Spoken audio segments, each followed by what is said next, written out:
ഞങ്ങളുടെ പാർട്ടിക്കാരുടെ കാര്യത്തിൽ മുതലാളി ഒട്ടും ഭയപ്പെടേണ്ട, അത് ഞാൻ ഉറപ്പു തരുന്നു. പക്ഷേ ഇടതുപക്ഷക്കാരെ സൂക്ഷിക്കണം. അവരിങ്ങനെ എപ്പോഴും കേന്ദ്രത്തിലേക്ക് പരാതി അയക്കാൻ തുടങ്ങിയാൽ പേരിനെങ്കിലും ഒന്ന് അന്വേഷിക്കാൻ പറ്റുമോ? അതുകൊണ്ട് ഞാനിപ്പോ എന്ത് ചെയ്യണമെന്നാ വട്ടപ്പറ പറയുന്നേ? എല്ലാ കാര്യത്തിലും മുതലാളി കുറച്ചുകൂടി ഒന്ന് ശ്രദ്ധിക്കണം. കെട്ടിക്കഴിഞ്ഞിട്ട് നമ്മൾ അഴിക്കാതെ നടക്കുന്നതിൽ ഭേദം കെട്ട് വീഴാതെ സൂക്ഷിക്കുന്നതല്ലേ.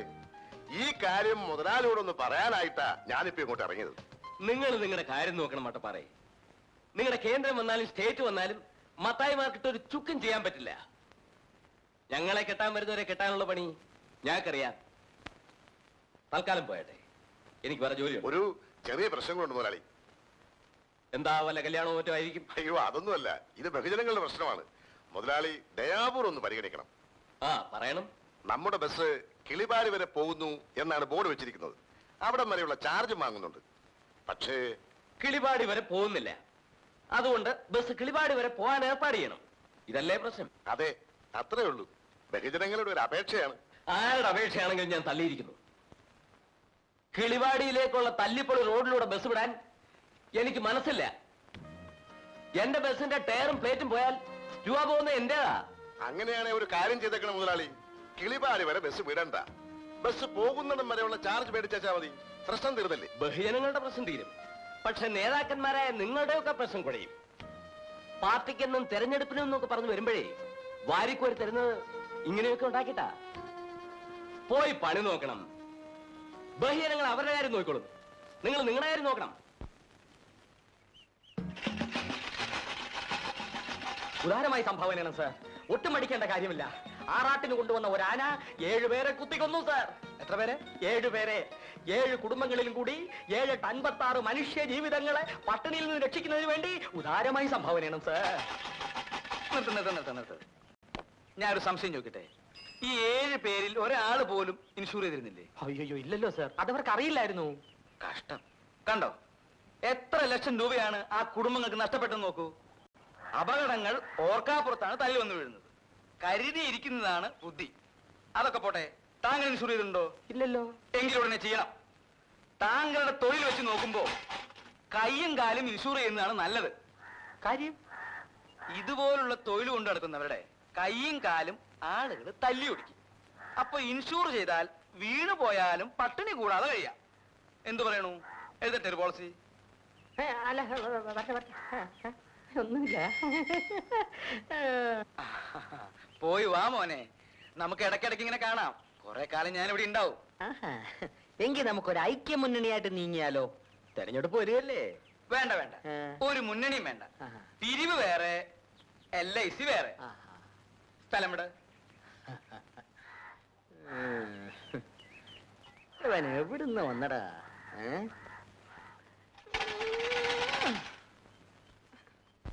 അതിരിക്കട്ടെ, ഇവിടെ തന്നെ വരാൻ നിങ്ങൾക്ക് എങ്ങനെ തോന്നി? ആരെങ്കിലും പറഞ്ഞയച്ചതാണോ അതോ? ആരും പറഞ്ഞയച്ചതല്ല, സ്വയം തോന്നി വന്നു, അത്രേ ഉള്ളൂ. കണ്ടോ, ഇതാണ് ദൈവനിശ്ചയം എന്ന് പറയുന്നത്. എനിക്കൊരു സഹായിയെ വേണമെന്ന് കുറെ നാളുകൊണ്ട് ഞാൻ വിചാരിക്കുന്നു. ഉടനെ ദൈവം അയച്ചെന്ന് കണ്ടോ? എന്ത് സഹായമാണ് നിനക്ക് വേണ്ടത്? നിനക്ക് സഹായത്തിന് ഞാനില്ലേ തെകലെ ഇവിടെ? നിങ്ങളുടെ ഒരു സഹായം ഒന്നും വേണ്ടാതെ മനുഷ്യ അവിടെ. നിങ്ങൾക്ക് ചായക്കടപ്പണിയല്ലോ അറിയാവോ? ഞാനൊരു ഇൻഷുറൻസ് ഏജന്റ് ആണ്. ആയിക്കോട്ടെ, ചായക്കടപ്പണി ചെയ്യാമെങ്കിൽ നിങ്ങൾക്ക് ഇവിടെ താമസിക്കാം. ഇവിടെ വരുന്നവരെയൊക്കെ ഇൻഷുർ ചെയ്യുകയും ചെയ്യാം. സമ്മതാണോ? ഓ, സമ്മതാ. ആ, എങ്കിൽ പെട്ടി എടുത്തകത്ത് വയ്ക്കൂ. അപ്പൊ എന്റെ പെട്ടിയോട് ജഗതേ? അതെടുത്ത് പുറത്തോട്ട് വയ്ക്കും. ജഗതേ, ഇങ്ങോട്ട് നീങ്ങുന്നേ, ബാ. ആദ്യമായിട്ട് ഇദ്ദേഹത്തെ ഒന്ന് ഇൻഷൂർ ചെയ്യുന്നത് നല്ലതാണെന്ന് തോന്നുന്നു. പണം കിട്ടും. കിട്ടുവോ? പിന്നെ ഭാഗ്യം, ഭാഗ്യം. പറഞ്ഞു തീർന്നില്ല. ഭാഗ്യം കണ്ട. ഭാഗ്യം നിങ്ങളെ വിളിക്കുന്നു. കേരള ടൊറണ്ടൈ, കർണാടക ടൊറണ്ടൈ, ആന്ധ്ര ടൊറണ്ടൈ, തമിഴ്നാട് തൊണ്ടണേ.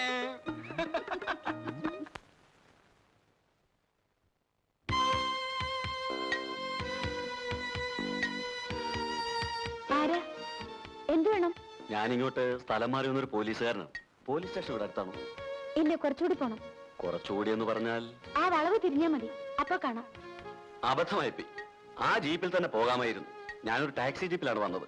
ഇനി ഈ പെട്ടിയും തൂക്കി പിടിച്ച് നടക്കണ്ടേ? ഈ പെട്ടി ഇവിടെ നിന്ന് വെച്ചോട്ടെ. പോലീസ് സ്റ്റേഷൻ കണ്ടുപിടിച്ചിട്ട് തിരിച്ചു വന്ന് നിർത്തോളാം. അത് വേണ്ട. നിങ്ങൾ തിരിച്ചു വരുമ്പോ ഞാനിവിടെ ഇല്ലെങ്കിലോ? മറ്റാരെങ്കിലും കാണാതിരിക്കുവോ? മറ്റാരും ഇവിടെ ഇല്ല. ഒരു അറ്റൻഡർ ഉണ്ടായിരുന്നു, അയാൾ വീട്ടിൽ പോയിരിക്കുക. ഇനി നാളെ വരൂ. സിസ്റ്റർ എവിടെയാ താമസിക്കുന്നത്? ഞാൻ ഇവിടെ തന്നെയാ താമസിക്കുന്നത്. പക്ഷെ എനിക്ക് വെളിയിലേക്കൊന്ന് പോണം. സിസ്റ്റർ പോയിക്കോളൂ, തിരിച്ചു വരുമ്പോൾ ഞാൻ വരാം. നേരത്തെ വരുന്നെങ്കിൽ ഞാൻ കാത്തിരിക്കാം. അതൊന്നും വേണ്ട, നിങ്ങൾ ഇതും കൊണ്ട് അങ്ങ് പോയേച്ചാ മതി. ഹാ, അങ്ങനെ പറയരുത് സിസ്റ്റർ. അല്പം മനുഷ്യത്വം കാണിച്ചുകൂടെ? ഞാനൊരു മനുഷ്യനല്ലേ? മനുഷ്യനാണെന്നുള്ളതിൽ സംശയമൊന്നുമില്ല. ഇയാൾ ആരാ ലീലാമ്മേ? എനിക്കറിയില്ല. പോലീസുകാരനാണെന്ന് പറഞ്ഞ് കയറി വന്നിരിക്കുന്നു. പെട്ടി വെക്കണം പോലും. പെട്ടിയോ? പോലീസുകാരനെ പെട്ടി വെക്കുന്ന പോലീസ് സ്റ്റേഷനിലല്ലേ? ഹെൽത്ത് സെന്ററിലാണോ? ഒന്നിറങ്ങി പോണം മിസ്റ്റർ. പെട്ടി വെക്കാൻ കണ്ടൊരു സ്ഥലം. ഓ, ഇഷ്ടപ്പെട്ടില്ലായിരിക്കും. പിന്നെ പെരുത്ത് ഇഷ്ടമായി. ഇഷ്ടപ്പെട്ടോളും, താമസിയാതെ. ഓ, പേടിപ്പിക്കായിരിക്കും. ഒന്നിറങ്ങി പോണം മിസ്റ്റർ. പോകാം, പക്ഷേ ഞാൻ ഇവിടൊക്കെ തന്നെ ഉണ്ടാവും. ഞാനും ഉണ്ടാവും. ഓ, സന്തോഷം. അപ്പൊ നമുക്ക് പിന്നെ കാണാം. കാണാം. വരട്ടെ. ഉം. ഉം. വന്ന് കേറിയില്ല, അതിനു മുമ്പേ പെട്ടി വെക്കണം. എടാ ജാണി, നീ ഇപ്പോഴും സർവീസിലുണ്ടോ? പരമാനന്ദം പിള്ളച്ചൻ ഇവിടാണെന്നുള്ള കാര്യം ഞാൻ അറിഞ്ഞില്ലല്ലോ. നിന്റെ ആ പെണ്ണുകേസൊക്കെ എന്താ? സസ്പെൻഷൻ എപ്പോ തീർന്നു? പെണ്ണ് കേസ് തീർന്നു, സസ്പെൻഷൻ പീരീഡും കഴിഞ്ഞു. സസ്പെൻഷൻ കാലത്തെ ശമ്പളവും കിട്ടി. അയ്യോടാ, അതെങ്ങനെ? രൂപ വാരി എറിഞ്ഞാൽ ഈ രാജ്യത്ത് നടക്കാത്ത എന്തെങ്കിലും ഉണ്ടോ ചേട്ടാ? അതിരിക്കട്ടെ, പരമാനന്ദം പിള്ളച്ചൻ ഇവിടെ വന്നിട്ട് എന്തുണ്ടാക്കി? ഒരു കൊല്ലം ഇവിടെ ജോലി നോക്കിയാൽ കോടീശ്വരനായിട്ട് മടങ്ങി പോകാമെന്നാണല്ലോ നാട്ടുകാർ പറയുന്നത്. കഞ്ചാവ് കൃഷിക്കാരുടെ നാടല്ലേ? ഈ നാട്ടിൽ പലയിടത്തും കഞ്ചാവ് കൃഷി നടക്കുന്നുണ്ടെന്നുള്ളത് സത്യമാണ്. അതിന് കൂട്ടു നിൽക്കുന്ന ഉദ്യോഗസ്ഥന്മാർക്ക് അതിന്റെ പങ്ക് കിട്ടുന്നുണ്ടെന്നുള്ളത് സത്യമാണ്. പക്ഷേ എന്നെ നിനക്ക് പണ്ടേ അറിയാൽ. അറിയാം. അതുകൊണ്ടല്ലേ ചേട്ടൻ ഇവിടെ കണ്ടപ്പോൾ ഞാൻ അത്ഭുതപ്പെട്ടു പോയത്. കൈക്കൂലി വാങ്ങുന്നത് പോയിട്ട് ഒരു തെറി പോലും പറയാത്ത ചേട്ടൻ എങ്ങനെ ഇവിടെ വന്നു? ഈ വയസ്സുകാലത്ത് ഞാനും വല്ലതും ഉണ്ടാക്കുന്നെങ്കിൽ ഉണ്ടാക്കിക്കോട്ടെ എന്ന് മേലധികാരിയൊക്കെ തോന്നിയിരിക്കും. പക്ഷേ എന്ത് ഫലം? ഞാനാണെങ്കിലേ 25,000 രൂപ കൈക്കൂലി കൊടുത്താ ഇങ്ങോട്ട് സ്ഥലം മാറ്റം മേടിച്ചത്. അപ്പോ നീ അത് മുതലാക്കുമെന്നുള്ളത് തീർച്ചയാ.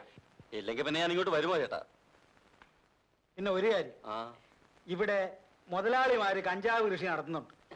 പോലീസുകാരൻ തൊട്ട് മന്ത്രി വരെ ഉള്ളവർക്ക് അതിന്റെ വിഹിതവും കൊടുക്കുന്നുണ്ട്. ഓഹോ. പക്ഷേ ഇവിടുത്തെ നാട്ടുകാരുണ്ടല്ലോ, അവര് പരമപാവങ്ങൾ, പിന്നെ നല്ലവരും. പിന്നെ ഈ പെമ്പിള്ളാരെ കാണുമ്പോ നിന്റെ ഒരുമാതിരി ഒരു ഒരു ഒരു ഒരു വിരിവിരിപ്പുണ്ടല്ലോ. എന്താടാ ഉത്തരവ്. ആ സുഖക്കേടുണ്ടല്ലോ, അതിവിടെ കാണിക്കരുത്. ഈ ഷേപ്പേ മാറിപ്പോ. ഞാൻ പറഞ്ഞില്ല എന്ന് വേണ്ട. അതൊക്കെ ഞാൻ നിർത്തി പരമാനന്ദം പിള്ള ചേട്ടാ. നീയോ? എടാ ജാണി, അണ്ണാ മരം കയറ്റം മറന്ന കഥ എവിടെയെങ്കിലും കേട്ടിട്ടുണ്ടോടാ? നിന്റെ നന്മയ്ക്ക് വേണ്ടി ഞാൻ പറയാനുള്ളത് പറഞ്ഞു. പിന്നെ നിന്റെ ഇഷ്ടം. ആ, നീ പോയി ഈ സൂത്രമൊക്കെ അകത്തോണ്ട് വെച്ചിട്ട് വേഗം റെഡിയാവാൻ നോക്ക്. പോയി കുളിക്കടാ, പോ. ശരി. ഒരു കാര്യം പൗലോസേട്ടൻ മനസ്സിലാക്കണം. എല്ലാ ആവശ്യങ്ങളും കഴിഞ്ഞ് ഇൻഷൂർ ചെയ്യാമെന്ന് വിചാരിച്ചാൽ നടക്കില്ല. മറ്റുള്ള കാര്യങ്ങളുടെ കൂടെ അതും അങ്ങ് നടന്നു പോയിക്കൊള്ളും. അതാണ് ഇൻഷുറൻസിനുള്ള ഗുണം. എന്നാ ഇനി ഞാനൊരു കാര്യം പറയട്ടെ. ഞങ്ങൾ എല്ലാവരും നല്ലപോലെ അധ്വാനിക്കും. അനാവശ്യ ചെലവ് ഒന്നും തന്നെ ഇല്ല. ആഴ്ചയിൽ 2 ദിവസം എനിക്ക് കുറേശ്ശെ ചാരായം കുടിക്കണം. എന്ന് വെച്ചാൽ ഓരോ കുപ്പി, അത്രേ ഉള്ളൂ. കൂടുതലല്ല, നല്ല പോലെ അധ്വാനിക്കുന്നവർ ആഴ്ചയിൽ 2 ദിവസം ചാരായം കുടിക്കുന്നതിൽ ഒരു തെറ്റുമില്ല. ബാക്കി 5 ദിവസം എനിക്ക് കള്ളു മതി. അതാണ് അതിന്റെ ഒരു ചിട്ട. ഓഹോ, അങ്ങനെ ചിട്ടപ്പെടുത്തി വെച്ചിരിക്കുകയാണ്. ആ, ഇതിനുള്ള കാശ് കഴിഞ്ഞാൽ പിന്നെ ചെലവിനുള്ള കാശേ കാണൂ. പിന്നെ എങ്ങനെ ഇൻഷുർ ചെയ്യും? കാശ് തരണ്ടേ? അപ്പോ ഈ നിൽക്കുന്ന മോളമ്മയുടെ ഭാവിയെ കുറിച്ച് എന്താ തീരുമാനം? അവള് ഞങ്ങൾക്ക് ഒറ്റ മോളാ. അവക്ക് കൊടുക്കാനുള്ള പൊന്നും പണമൊക്കെ ഞങ്ങൾ നേരത്തെ കരുതി വെച്ചിട്ടുണ്ട്. ഇനിയിപ്പോ അവിടെ പഠിത്തം കൂടി കഴിഞ്ഞാൽ കൊള്ളാവുന്ന ഒരുത്തിന് അവളെ കെട്ടിച്ചു കൊടുക്കും അല്ലേ? ആ, ചെറുക്കനെ ഞങ്ങൾ കണ്ടുവച്ചിട്ടുണ്ട്. കണ്ടുവച്ചെന്നല്ലേ ഉള്ളൂ, വാക്കൊന്നും കൊടുത്തിട്ടില്ലല്ലോ. എന്താ, വേറെ ചെറുക്കനുണ്ടോ? ചെറുക്കനൊക്കെ ഉണ്ട്. വേണമെങ്കിൽ നമുക്കൊരു ആലോചന നടത്താമായിരുന്നു. ആര് കാണാനൊക്കെ മിടുക്കനാണ്. അയ്യോ പിന്നെ ഏകദേശം എന്നെ പോലെ ഇരിക്കും. ഛീ, എനിക്കൊന്നും വേണ്ട. അതെന്താ മോളമ്മ അങ്ങനെ പറഞ്ഞത്? സാറിനെ പോലെയാ ഇരിക്കുന്നു പറഞ്ഞോണ്ടായിരിക്കും. എനിക്ക് എന്താ ഒരു കുറ്റം? അത് മാത്രം സാറ് ചോദിക്കരുത്. എന്താ? ഞാൻ പറഞ്ഞാൽ സാറ് കരയും. എങ്കിൽ അതൊക്കെ പോട്ടെ. ഇൻഷുറൻസിന്റെ കാര്യം എങ്ങനെയാ? സാറ് ഇപ്പൊ പോ, ഞാൻ പിന്നെ അറിയിക്കാം. ഇനി ഞാൻ പോയേക്കാം. മോളമ്മ കത്തി വെച്ചത് എന്റെ ലൈഫിനെയാ.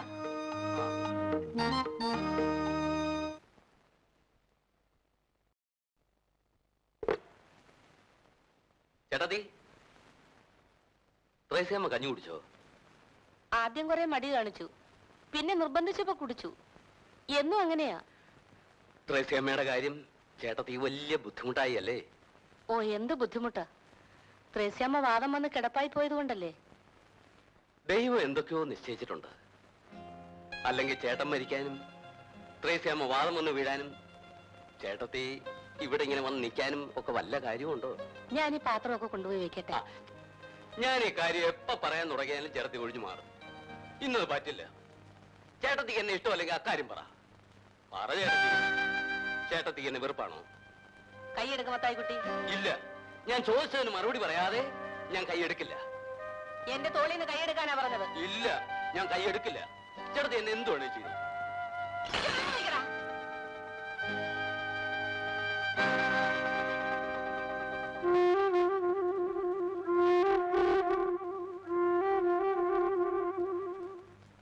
ആളുകൾ ചോദിച്ചാൽ എനിക്ക് മറുപടിയില്ലേ ചേട്ടത്തി? നീയും നിന്റെ ഭാര്യയും മക്കളും കാണാമറയത്ത് പോയി സുഖമായി കഴിയുന്നു. നിന്റെ ചേട്ടന്റെ ഭാര്യയും മക്കളും എങ്ങനെ കഴിയുന്നു നീ അന്വേഷിക്കാറുണ്ടോ മത്തായിക്കുട്ടി? ഇന്ന് ഉണ്ടെന്നോ ഇല്ലെന്നോ പറയാൻ പറ്റുമോ? ചിറ്റപ്പം വിചാരിക്കുന്ന പോലെ അത്രയ്ക്ക് ബുദ്ധിമുട്ടൊന്നും ഞങ്ങൾക്കില്ല. അപ്പച്ചൻ മരിച്ചുപോയെന്നേ ഉള്ളൂ. എന്നാലും ഞങ്ങൾക്ക് സുഖമായിട്ട് ജീവിക്കാനുള്ള വകയൊക്കെ അപ്പച്ചൻ സമ്പാദിച്ചു വെച്ചിട്ടുണ്ട്. അതൊക്കെ ശരി. പക്ഷെ ഇങ്ങനെ കഴിയാനുള്ളവരാണോ നിങ്ങൾ? ചേട്ടനുണ്ടായിരുന്നെങ്കിൽ എന്നേക്കാൾ സുഖമായി ജീവിക്കേണ്ടവരല്ലേ? അതുകൊണ്ട് ഇനി ഇങ്ങനെ ഇവിടെ ജീവിക്കാൻ ഞാൻ സമ്മതിക്കില്ല.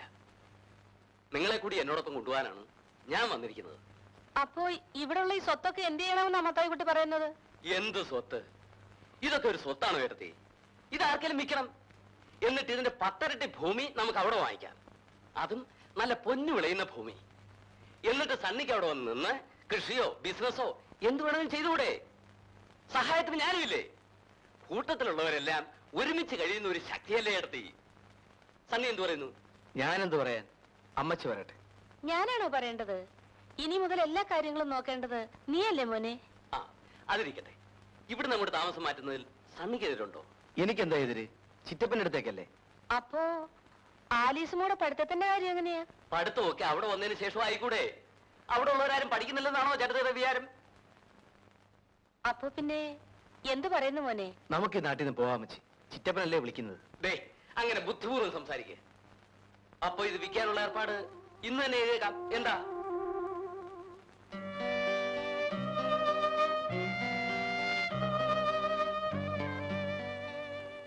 അമ്മച്ചി, അമ്മച്ചി എന്താ ആലോചിച്ചിരിക്കുന്നത്? ഒന്നുമില്ല മോളെ. എന്തോ ഉണ്ട്. അല്ലെങ്കിൽ അമ്മച്ചി ഇങ്ങനെ ഇരിക്കേണ്ട കാര്യമില്ലല്ലോ. എല്ലാം വെറ്റിപ്പെറുക്കി നമ്മൾ ഇങ്ങോട്ട് പോരാൻ പാടില്ലായിരുന്നു മോളെ. പോകുന്നത് അബദ്ധമായി. അതിനിപ്പോ എന്തുണ്ടായി? മോള് പോയി കാപ്പി കുടിക്കേ. അമ്മച്ചി, കാനഡയിൽ നിന്ന് ജോയിച്ചിന്റെ കത്തുണ്ടായിരുന്നു. എന്താ വിശേഷം? ഒത്തിരി വിശേഷമുണ്ട്. നിനക്ക് വന്ന കത്തല്ലേ? ഞാനെന്തിനാ വായിക്കുന്നത്? പുള്ളിക്കാരൻ അടുത്ത മാസം തന്നെ വരുന്നുണ്ട് പോലും. മടങ്ങുമ്പോ ഒറ്റയ്ക്കായിരിക്കില്ലത്ര. വരട്ടെ.